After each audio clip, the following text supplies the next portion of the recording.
Ini Pak, boleh Pak dikit Pak? Sini ya. Jadi, Ya oke. Cerita tentang pemeriksaan tadi. Ini aja Pak. Oke, santai aja. Pancing pertanyaan. Ya, jadi tanyakan tadi apa Ya, oke. Boleh Pak, ini terkait dengan pemeriksaan hari ini atau klarifikasi hari ini? Ya, jadi alhamdulillah sebagai warga negara yang baik dan didampingi oleh sahabat-sahabat semuanya, saya tadi menjalani klarifikasi, undangan klarifikasi yang pertama pada hari ini Kamis ya 15 Mei 2025 dengan surat yang memang sudah saya terima baik secara fisik maupun secara elektronik ya, jadi saya harus datang. Dan saya memang juga menyayangkan gitu karena ada beberapa yang sudah disebut-sebut namanya ya, tapi kasihan yang bersangkutan seperti Pak Abraham Samad ya, namanya udah disebut bahkan dikatakan mangkir, padahal yang bersangkutan belum terima surat gitu loh. Itu kan sebaiknya sistem persuratan atau administratif di Polda Metro Jaya lebih baik diperbaiki lah gitu. Jangan sampai kemudian mengorbankan teman-teman yang sudah disebut-sebut tapi ternyata belum ada, termasuk juga Bang Resmon ya, sudah disebut-sebut tapi ternyata belum ada suratnya. Nah, jadi klarifikasi saya tadi alhamdulillah berjalan cukup lancar dari jam 10 sampai dengan ini di break jam 12.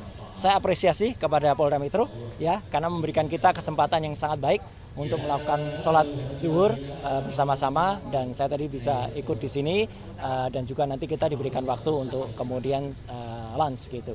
Nah, saya sendiri tadi ya sudah sampai pertanyaan ke-24 ya gitu, dan sudah sampai ke pertanyaan-pertanyaan yang lebih banyak soal identitas tadi gitu. Karena ketika ditanyakan yang lain, saya strict dengan Polda Metro ya. Polda Metro memberikan saya surat undangan untuk peristiwa tanggal 26 Maret tahun 2025 ya. Harusnya itu pertanyaannya. Jadi ketika ada pertanyaan yang lain ya saya keberatan untuk jawab. Itu hak loh ya. Hak warga negara sesuai dengan Undang-Undang Dasar 1945, itu hak Pak Titi untuk kita menyampaikan apakah undangan atau pertanyaan itu sesuai dengan enggak. Ketika pertanyaannya tidak sesuai dengan suratnya ya kita harus menyatakan keberatan. Yang kedua adalah lucu, dalam undangan itu tidak ada juga siapa terlapornya. Padahal kan sudah disebut-sebut di mana-mana sudah ember tuh ya. Lawyernya mengatakan terlapornya adalah ini. Tapi dalam surat itu nggak ada.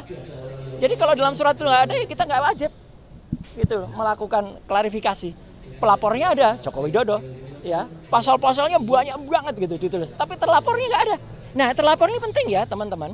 Jangan asal mau kemudian diambil keterangan kalau ternyata terlapornya itu saudara kita sampai dengan 3 tahap. Kita nggak wajib memberikan karena bisa jadi kita nanti nggak diakui keterangan kita karena itu saudara.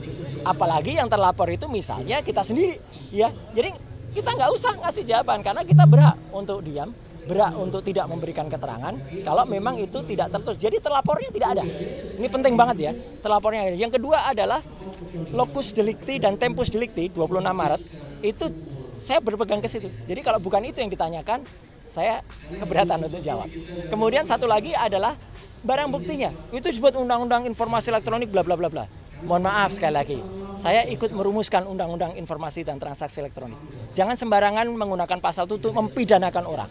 Ya, Undang-Undang Informasi Transaksi Elektronik dibuat dengan niat baik agar Indonesia itu terlepas dari dikucilkan ke dunia internasional karena kita tidak memiliki undang-undang dalam bidang e-commerce.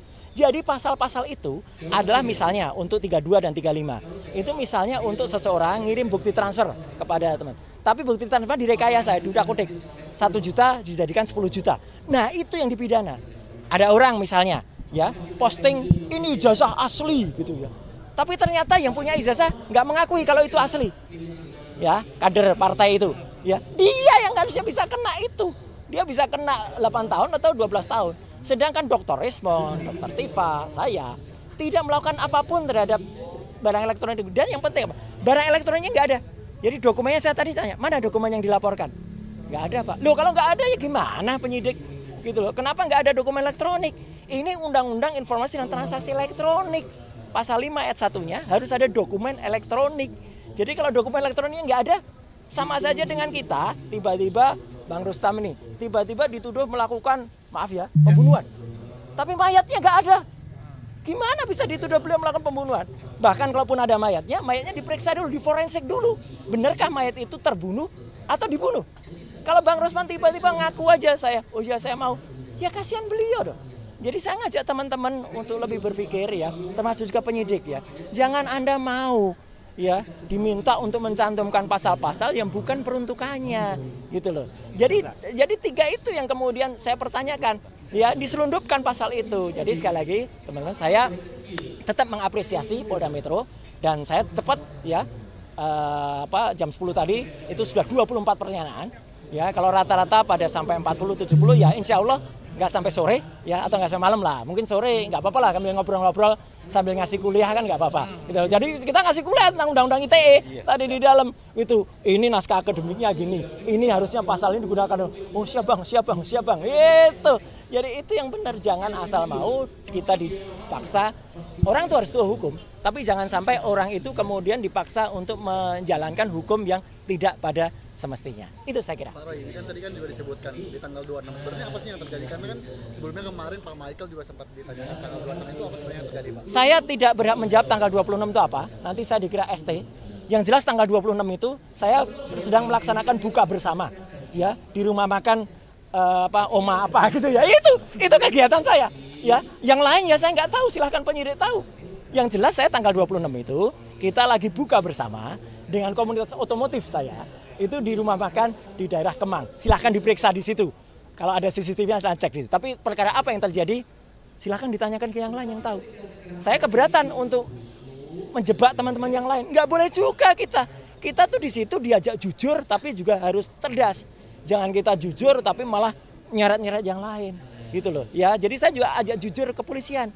Ya, kalau pelapornya ada, terlapornya nggak ada, gimana ini laporan? Bisa, gitu ya. Oke, saya kira itu ya, Mas. Terus ini Pak, untuk kasus dari 26 Maret, kenapa ini kerap disebut lagi? Saya belum sampai pertanyaan itu. Jadi nggak ada. 26 Maret tidak ada dia, Ya sudah. tidak ada Dokter Tifa, tidak ada Dokter Syanipar. Ya. Tanggal 26 Maret. Ya udah. Itu jelas. Itu jelas ya. Jadi saya buka bersama tanggal 26 Maret. Ya, oke, makasih.